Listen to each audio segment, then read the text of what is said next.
Hey there, this is not a review. It is just me, a Gundam and plastic model building amateur, looking at a thing and talking about it. This is the MG Deathscythe Endless Waltz edition, and it is the first 1/100th scale snip and snap model that I have done maybe ever.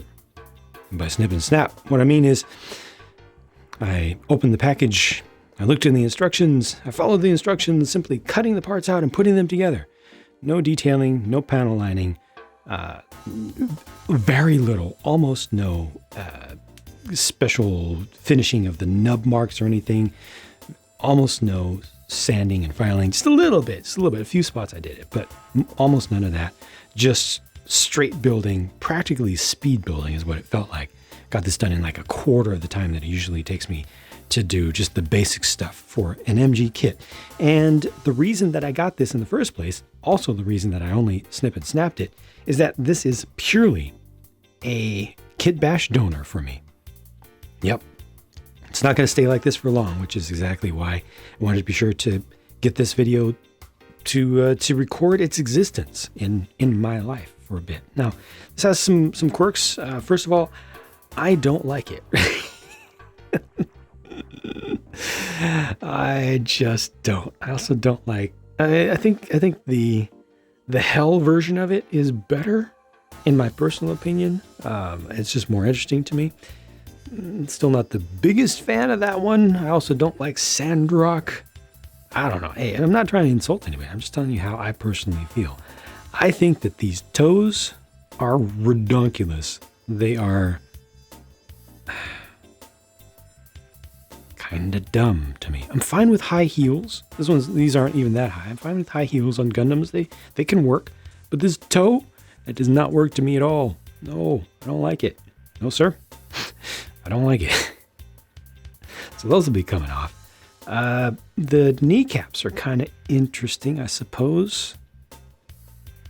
This does have double jointed knees. There's a good mechanism in there. Let me take the Deathscythe out of the hands, actually, because that's just going to fall out. That's one of the issues. Well, another issue with this, but we'll get back to that. There's a nice mechanism to keep the kneecap kind of centered, but it doesn't quite work, right? See, as you rotate the top part, nothing much is happening. There's a little bit of fill piece right there that becomes apparent and aids the keeping everything aligned and also adding the requisite friction to the joint. But then when you turn this, you see the kneecap is starting to move, but only barely moves. Ideally, the kneecap should have been, somewhere in between there. That's kind of an interesting design decision. But on the inside, the mechanism is fine. The build process for this is also perfectly fine. Actually, I'd say it's pretty good, especially for its era. Not bad at all. My bad. Didn't feel frustrating at all putting this together. I think it's definitely very newcomer friendly. I think if you can build an HG, you can build this almost blind. It's really straightforward. I think it's a pretty good kit, in spite of the fact that I'm just not interested in its visual design on the whole as it is right now. Obviously, I'm interested in some parts of it, but as far as the build is concerned, not bad at all, and goes together fairly quickly. I'm missing a couple parts, aren't I? Yep, I need to put the other little nozzles under there. I skipped that. I was wondering where I had those extra ones left over. I thought they were extras, but no. Yep, so it should have a couple verniers under there on the backpack itself. And then you've got these bits here that can turn with thrusters and also little side fins that can come out. That's cute. Yeah, it's fine. And the verniers here are on ball joints, so they can be moved around a bit. This is an adapter to hold on to the scythe, which can have its blade easily removed. I like the shield, though it is small. It's also a weapon. It's got a geared mechanism, a very basic geared mechanism to make sure that these close up at the exact same rate. So they're always equidistant to one another. You can see the other ones opening up. It's a little bit fragile. I wouldn't want to play with that like a toy. I want to treat it with some care, but it's just nice to have a little extra mechanical thing in there. This is a softer piece of plastic. There's a little bit of detailing in it, and it has some nice texture on the top of it to make it look a little bit more opaque. You know, so it didn't come out perfectly clear like a clear neon green. It doesn't hold particularly well. There's a slot up in there, and then these side jaws will hold on to it. But it doesn't, in my experience at least, it doesn't hold particularly well in there. Right there, yep, there's the spot. And it sometimes doesn't want to line up just right. But I like the look of it, and I like the concept of it. And this thing also, for what it is, for an interesting built-up shield that's more than just a couple pieces, that has a mechanism in it, this actually went together pretty quickly. The scythe itself has very few pieces. Surprisingly, this is one long piece here, and then there's just an insert at the end, insert here, another thing on the top, and then you put the blade in. And obviously the blade is removable, made from that same slightly softer material with a good pattern on it, a nice texture. That's good. You know, you can easily make this look a lot better too with just a little bit of dry brushing, I think, or just a very careful top application of some highlighting. I think could go a long way. This one had a few spots where the nubs are pretty apparent where it's connected. None of this is really undergated properly per se, but it doesn't really need to be. But I didn't really have an issue with that. What I do have an issue with regards to the scythe is that, oops. Yeah, those things. Let me pick that one up right now. I'll continue to talk about the scythe.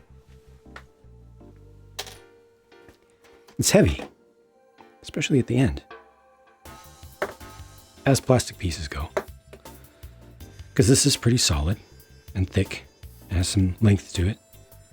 And these hands just don't hold it. There's no accommodation in the hands to hold on to the scythe.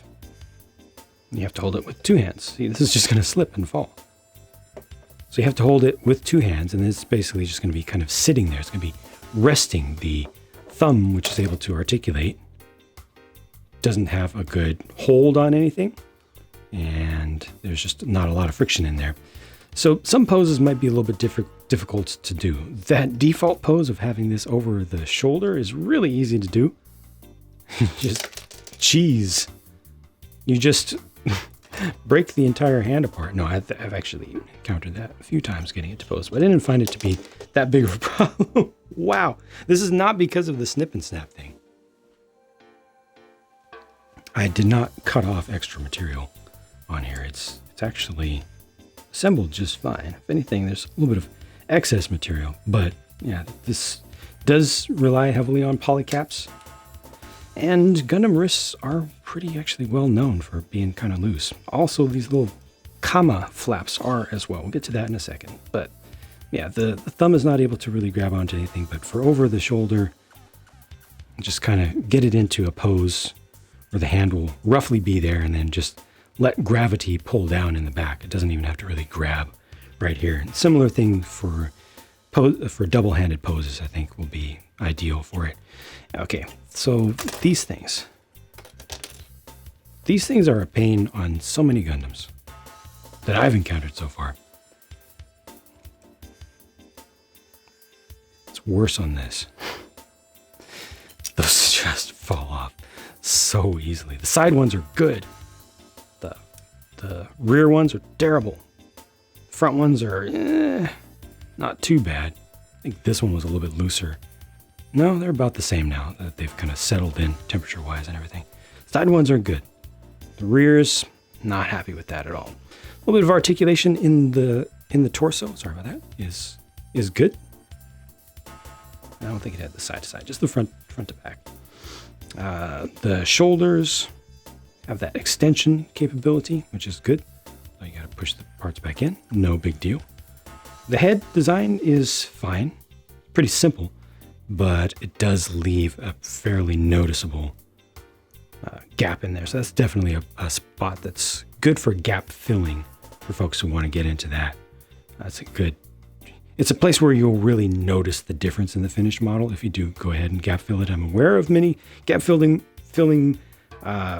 techniques, not looking for suggestions on, what I should do, how I should participate in the hobby, how I should enjoy the hobby on my own. Again, this is just going to be a Kit Bash part donor.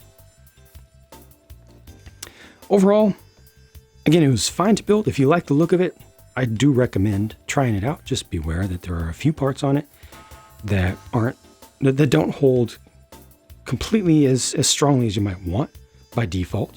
There are a number of ways to fix those things. There are a number of ways to address those things. Also, the Scythe doesn't really get held by the hands particularly well. Otherwise, the build is, especially for its day, not bad at all.